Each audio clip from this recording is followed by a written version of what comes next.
Taarifa zilizopo ni kwamba kuna kitu kinaendelea kwa siri baina ya kiungo mkabaji wa Azam FC Mghana James Akaminko na Young Africans kinachohusu usajili kuelekea msimu 2026-27. Ikiwa imebaki miezi miwili kabla msimu huu kumalizika, taarifa za ndani zinasema kwamba kuna mazungumzo yanayoendelea kwa kiungo huyo na uongozi wa Young Africans, lakini pia waajiri wake wa sasa kwa maana ya Azam FC nao wamemuita mezani kufanya mazungumzo ya mkataba mpya. Kiungo huyo anayetumia mguu wa kulia aliyezaliwa Septemba 16 mwaka 1995 akiwa na umri wa miaka 30 nchini Ghana alijiunga na Azam FC mnamo Julai mwaka 2022. Kwa sasa amebakiza miezi miwili mkataba wake kumalizika, huku kanuni zikimruhusu kufanya mazungumzo na klabu nyingine zinazomhitaji. Chanzo kutoka ndani ya Yanga kimeambia moja ya chombo cha habari kuwa mchakato wa kumpata kiungo huyo ulianza tangu dirisha dogo la Januari 2026 ambapo viongozi wa klabu hiyo walikutana na Akaminko huko Zanzibar wakati wa mashindano ya Kombe la Mapinduzi mwaka 2026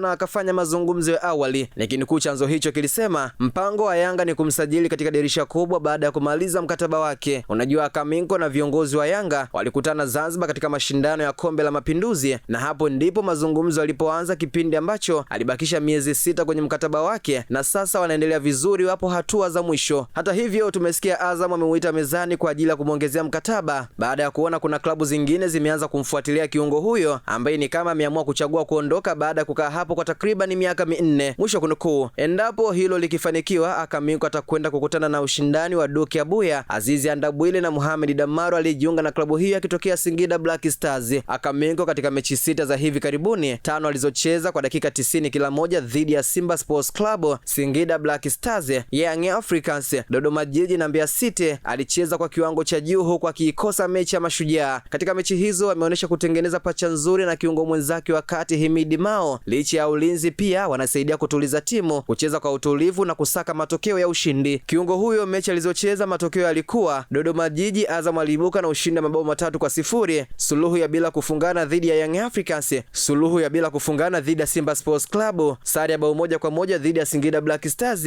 na suluhu ya bila kufungana dhidi ya Mbeya City. Mwanzoni mwa msimu huu Akaminko ilionekana nafasi yake ya kucheza ndani ya Azam ni finyu, akishindania namba na Yahya Zaidi, Adolf Mtasingwa, Himidi Mao na Sadio Kanute, lakini tangu timu hiyo ishiriki Kombe la Mapinduzi 2026, kiungo huyo amepindua meza na kurejea kuwa mchezaji muhimu. Tangu Kombe la Mapinduzi 2026, Akaminko amekuwa akifanya vizuri wakati huu ambao viungo wengine wa ukabaji wakisumbuliwa na majeraha ya mara kwa mara ambao ni Zaidi na Mtasingwa. Endapo makubaliano ya Yanga na Akaminko yatafikia pazuri, kiungo huyo msimu ujao atatua mitaa ya Twiga na Jangwani kwenda kuongeza nguvu ndani ya kikosi hicho ambacho pia kitalazimika kupunguza mchezaji mmoja kimataifa ili aingie Mghana huyo. Imeandikwa na Olipa Asa na kusoma kwako na Hamza Saif.